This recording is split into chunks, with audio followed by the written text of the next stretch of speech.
Ngayon, papakitaan ko kayo ng konting exhibition.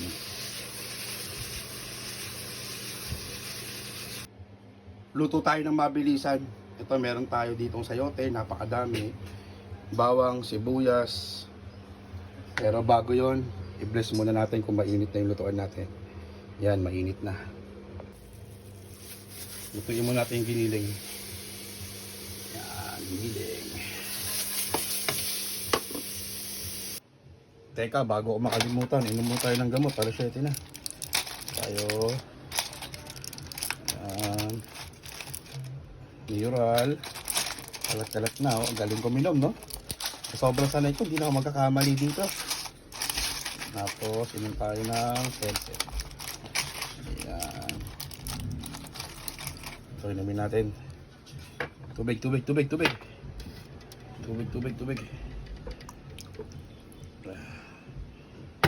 Tara, inom tayo. Check na natin pa. Yun, konti na lang. Durugin natin yung giniling na baboy. Yes po, giniling na baboy to. Pwede kayong gumamit ng giniling na manok. Pero ako ito, baboy. Naku, papakain tayo ng baboy. Hindi, iwasan ko na lang yan. Pwede naman iwasan yan, gulay muna tayo. Ituloy muna natin. Siyempre, maglalagay tayo ng olive oil. Konti lang. Mahal eh. Ay, sumobra. Hindi, joke lang. Okay na yan. Yan. Mag-iipon na lang ulit pambili ng olive oil. Parang sisimento lang.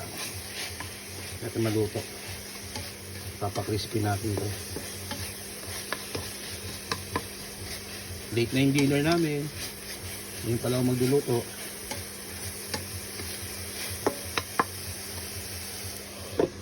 Yan, medyo tosta-tosta na. Sabay na natin to. Bawang sibuyas.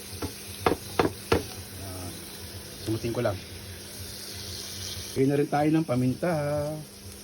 Yung asin, hindi muna ako maglalagay. Sa huli na ako naglalagay ng asin. Alam niyo naman yun, di ba? Tapos, halo-halo na lang. Hindi ko lang maluto yung bawang sibuyas. Gulay. Tapos na, makakain na tayo. Sarap na, no? Ito yung dinner ni Pio. Fried chicken. Napaalat yung lagay ko ng patis. Kaya, tanggalin niya alat. Dublog natin yan. Yan. Kapag kumulo, tapong ko yung tubig, then pakulo ulit.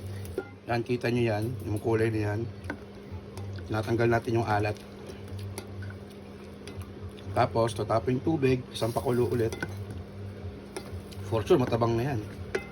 Ayan, bagong tubig ulit. Lagay ulit natin to. Yan. Tapos, i-oven ko na lang. Yan, para tanggal ang alat. Tapos, pag okay na, ahon na natin, i-oven na natin. Dumi ng oven ko. Tsaka nalinisan. Kapag luto na yung baboy na kiniling, lagyan na natin to. Dami yan, no?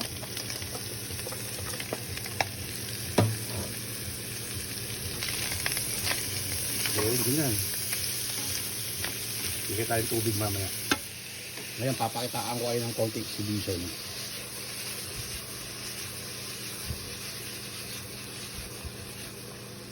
See? Bigyan tayo ng holy water. Tapos, konting takip. Hindi kasha. Ito natin. Yan, luto na.